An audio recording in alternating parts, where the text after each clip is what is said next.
बिजली बिजली बड़ा लोगों की परेशान करती है हर जगह, कहीं भी बिजली की बात होगी तो। और रेलवे की एनटीपीसी के सबसे फेवरेट सवाल आपको पूछे गए हैं, 2021 में भी पूछा गया है और लेटेस्ट सवाल है। अब बना के इसको आप देख सकते हैं कि इसका आंसर कितना होंगे, कमेंट भी कर सकते हैं, क्योंकि जो नए बच्चे होंगे शायद उसका सोचना मुश्किल हो जाएंगे, पुराने बच्चे सोच पा लेंगे। किसी प्रतिष्ठान की बिजली बिल का कुछ भाग नियत है और कुछ भाग बिजली की खपत की इकाइयों की संख्या पर आधार पर परिवर्तन होता। यहाँ तक आप पहले क्या समझे, अभी आप दिल्ली में देख रहे हैं कि आप 200 यूनिट तक अगर बिजली खपत करते हैं तो कोई चार्ज नहीं लगेगा, फ्री है। लेकिन अगर उससे ज़्यादा करते हैं तो फिर सरकार आपसे पैसा लेगी, प्रति यूनिट के हिसाब से जो भी पैसा उसको तय किया जाएगा। यहाँ भी वही सवाल है कि जो चीज़ भाग नियत है बिजली का, वो तो पैसा आपको ठीक है, नियत लगेगा उतना ही, लेकिन उससे अगर ज़्यादा करते हैं तो फिर आपको प्रति यूनिट के हिसाब से चार्ज देना पड़ेगा। और ये सवाल देखिएगा भाड़ा में भी पूछा जाता है कि आप कहीं भी ऑटो वगैरह से, बस से जा रहे हैं तो कुछ नियत भाड़ा होते हैं और उसके बाद में अगर ज़्यादा उससे जाते हैं तो प्रति किलोमीटर के हिसाब से चार्ज लगता।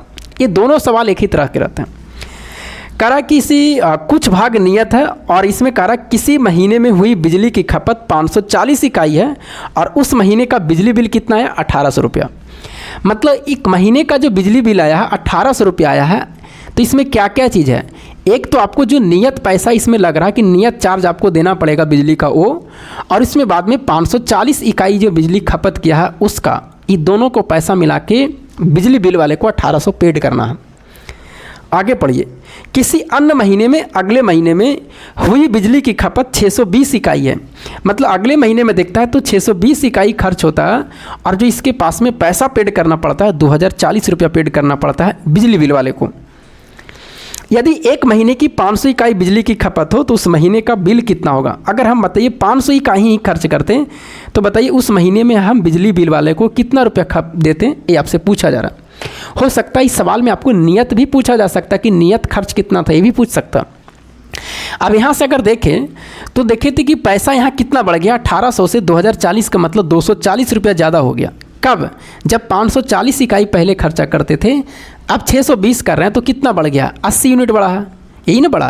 तो अगर हम एक यूनिट की बात करें कि बताइए एक यूनिट का पैसा कितना होगा, तो 240 में 80 से डिवाइड करेंगे तो कितना आएगा, 3 यूनिट आएगा। मतलब एक यूनिट अगर बिजली खपत करेंगे तो प्रति यूनिट आपको 3 रुपया देना पड़ता है। यहाँ तक तो बिल्कुल सही है।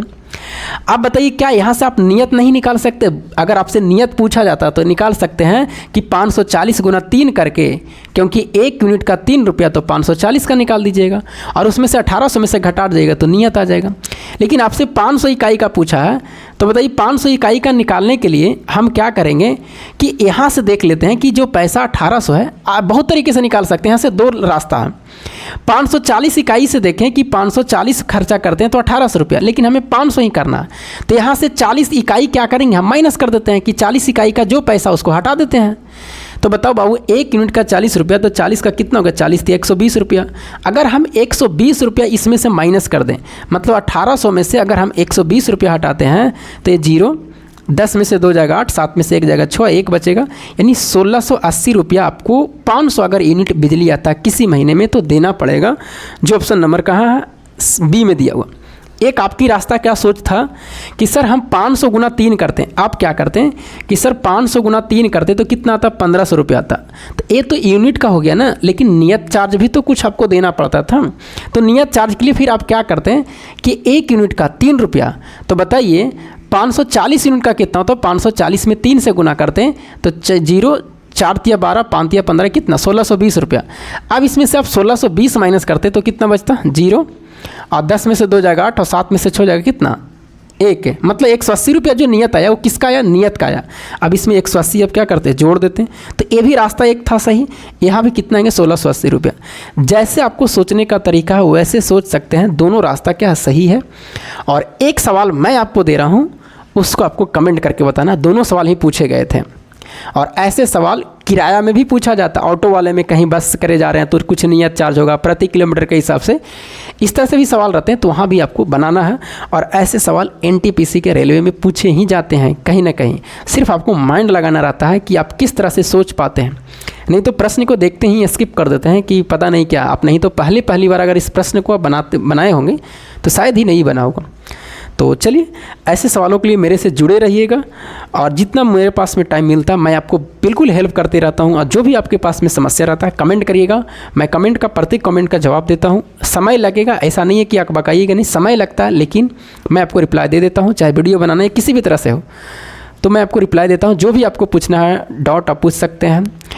आप रेलवे के बारे में, मेडिकल के बारे में, जिस चीज़ के बारे में आपको पूछना है कमेंट कर सकते हैं। तो फिर मिलेंगे आपको अगले वीडियो में। और देखिएगा हम अभी क्या कर रहे हैं कि प्रीवियस ईयर के जितने भी सारे प्रश्न रेलवे के हुए हैं मैं आपको बता रहा हूँ डेली। और अभी कुछ काम बिजी चल रहा है तो वो भी वीडियो मैं किसी न किसी तरह से लोड कर देता हूँ बना करके।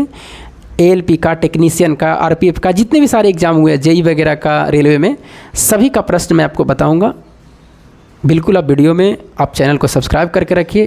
प्रत्येक वीडियो आपके पास में ज़रूर पहुँच जाएगा और सीखने के लिए आपको ज़रूर कुछ मिलेगा। तब तक के लिए जय हिंद।